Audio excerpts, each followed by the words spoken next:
teruntuk nih oknum aparat yang ngejebak ojol. Kalau mau naik jabatan nggak usah ngorban rakyat kecil, nggak usah ya. Apa yang terjadi ketika ojol itu yang nganter tuh kemarin ditangkap di penjara, keluarganya nggak bisa makan, kan kayak gitu.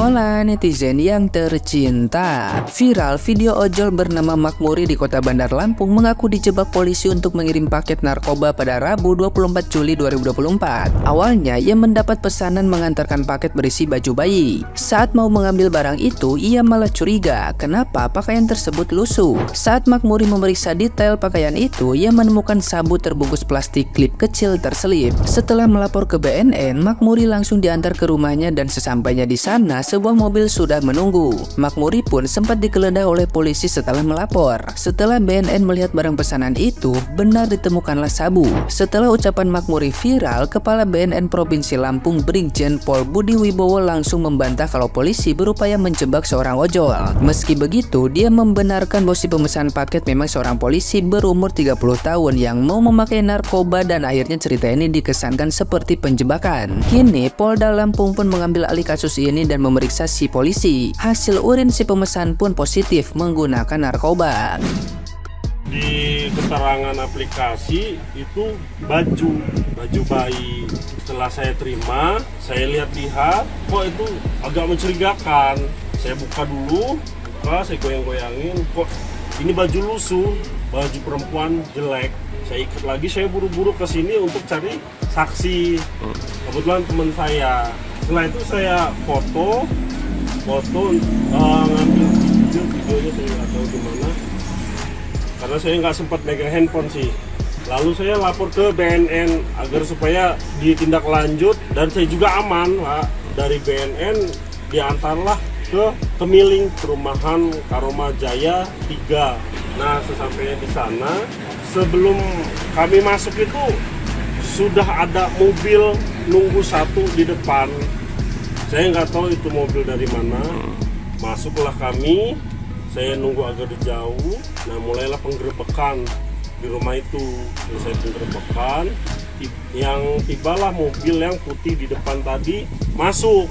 Ya negosiasi mereka saya nggak tahu. Tiba-tiba ya lepas gitu aja. Saya nggak ngerti itu oknum dari mana, saya nggak ngerti. Nah, gimana nih menurut netizen yang terhormat? Silahkan berkomentar ya. Lo tau gak cerita ojol yang dijebak sama oknum kepolisian? Ini udah kacau banget. Jadi guys, ceritanya ada ojol di Lampung yang dapat orderan gosen buat kirim barang. Nah pas driver ini pick up barangnya, dia udah ngerasa curiga sama isi paketnya yang di dalam kresek. Diintiplah dikit sama abang ojol ini, kelihatan isinya kayak baju bayi yang udah lusuh. Karena perasaan gak enak, akhirnya abang ojol ini mampir dulu ke pangkalan ojek online buat ngecek barangnya biar bisa dilihat sama teman-teman ojolnya buat jadi saksi. Pas barangnya dibuka, tiba-tiba ada plastik klip jatuh yang diduga itu adalah ubas. Paniklah abang ojol ini dan karena nggak mau disalahin, akhirnya dia datang ke kantor BNN setempat buat lapor kejadian ini. Akhirnya pihak BNN ini inisiasi buat kerja sama abang ojol buat melakukan penggerbekan. Pas abang ojol ini udah mau sampai lokasi tujuan pengiriman barang, udah ada mobil putih yang nungguin. Pas digerebek guys, ternyata menurut pihak BNN penerima barang ini adalah anggota kepolisian berinisial R yang bertugas di Polsek wilayah Bandar Lampung. Akhirnya pihak BNN melakukan koordinasi sama Polda Lampung dan katanya udah dilakukan tindakan yang diperlukan secara internal. Tapi serius gue mau nanya, menurut kalian apakah ini emang sebatas transaksional atau ada rencana tumbal yang tadinya mau dilakukan tapi gagal? Si abang ojol ini diduga dijebak oleh seorang oknum polisi. Nganterin paket, ternyata paketnya berisi barang haram. Awalnya si abang ojol ini menerima orderan untuk mengantarkan sebuah paket dari satu tempat ke tempat lainnya. Setelah menerima paket, si abang ojol ini mencurigai apa isi paketnya.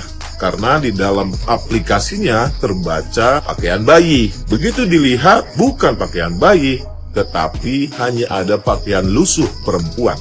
Gak hanya itu, dalam pikirannya pasti ada barang yang lain. Bijaknya si abang ojol ini segera mencari temannya untuk menjadi saksi supaya mengamankan dirinya. Paket tersebut akhirnya difoto untuk dijadikan sebagai barang bukti. Jaga-jaga aman. Gak cuman sampai di situ, si abang ojol ini juga punya inisiatif untuk menelpon BNN bahwa ada paket yang harus diantarkan tetapi mencurigakan. Akhirnya dari pihak BNN ikut mengantarkan si abang tersebut ke tempat tujuan paket itu. Benar, ternyata di tempat tujuan sudah ada penggerebekan. Dan ternyata apa yang ada di dalam paket tersebut tidak hanya pakaian lusuh perempuan, tetapi juga ada sabu. Benarkah itu sebuah jebakan? Lalu kalau itu jebakan, untuk apa? Apakah untuk mempercepat kenaikan jabatan? Atau memang benar pesanannya? Atau bagaimana? Saya hanya berharap kejadian ini jangan sampai terulang. Dan apa yang dilakukan oleh si abang ini sudah sangat tepat. Langkah pertama, mencurigai apa isi paket. Langkah yang kedua adalah mencari saksi untuk jaga-jaga ketika misalnya si barang tersebut memang ada barang haram di dalamnya. Dan langkah ketiga, ketika memang ditemukan ada barang haram di dalamnya, segera hubungi pihak-pihak yang berwenang, terutama BNN. Itulah, dan mudah-mudahan ke depan tidak ada lagi oknum-oknum kepolisian yang memanfaatkan situasi seperti ini hanya untuk sekedar naik jabatan atau apapun itu alasannya.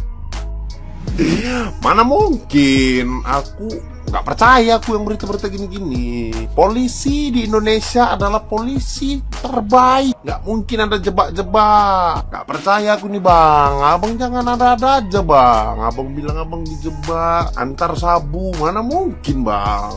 Wah, polisi Indonesia ini ngeberantas narkoba bang. Nggak mungkin jebak abang. Nggak percaya aku. Kurang yakin aku bang sama berita yang satu ini. Kurang yakin aku. Polisi di Indonesia itu mantap, jujur, adil, mengayomi masyarakat. Dan polisi di Indonesia itu mencintai negeri ini. Mantap. Abang hati-hati ya bang. Nggak mungkin. Untuk abang-abang ojol nih, terkhusus yang main gosen, hati-hati ya. Belakangan ini ada driver ojol yang mau jajan kambing hitam, nganter gosen, isinya baju anak-anak, ternyata sabu ya. Hati-hati dah ya. Kenapa gue bilang kambing hitam? Untungnya ojol ini cepet-cepet langsung lapor ke BNN, diantar lah tuh. Setelah diantar jadi penggerebekan, udah begitu aja. Seharusnya kalau emang mau diusut, cari tahu tuh pengirimnya siapa, ya kan?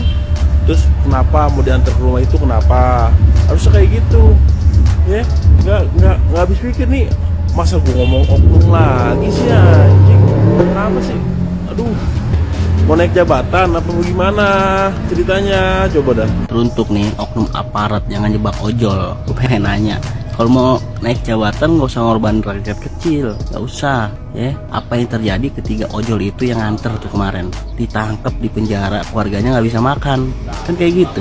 Sayang aja BNN yang nganter kemarin, jadi udah masalahnya kelar gitu aja tanpa dicari tahu tuh pengirimnya siapa, ya kan. Tapi kalau kemarin ojol yang nganter ditangkap, walaupun dengan dalil ada aplikasinya, tetap aja yang jadi masalah. Bisa nggak tuh ojol nyewa pengacara buat ngebela dia? Nggak bisa. Kalau yang naik jabatan tuh kerja yang bener, bukan ngambil hitamin orang ya. Lagian aduh, heran yang begini, rakyat kecil mulu jadi sasarannya. Beneran dah, gila emang. Nggak dijebak, BNN aja bilang kalau bapak ini mau dijebak oleh oknum. Terus apalagi yang bisa dibenarkan dalam kasus ojol yang dijebak oleh oknum ini? Mana nih kreator-kreator ojol yang lain? Kok nggak ada yang speak up? Ini profesi kalian. Apa karena kalian udah nyaman jadi konten kreator sehingga nggak peduli sama hal-hal yang begini? Lu bayangin kalau kita menerima paket gosen, kita buka dulu, kita cek, kita disangka maling. Cuman kalau kita nggak cek, ada bakalan hal-hal yang kayak gini. Serba salah jadi ojol ini. Ayo dong speak up. Konten-konten kreator ojol mana nih? Speak up. Jangan mentang-mentang udah tinggi jadi konten kreator ojol, lupa sama profesi lama. Sian temen-temen lu yang masih di ojol. Perlu suara lu, perlu power lu, perlu sosial media lu untuk menyuarakan hal-hal yang kayak gini. Speak up dong, jangan diem aja.